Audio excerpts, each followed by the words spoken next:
Ayan, magluluto ako ng omelette kasi walang ulam eh. Itong ingredient ko. Eggs.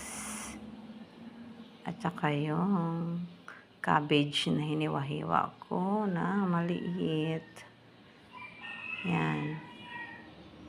Cabbage. Then, 3 sardines.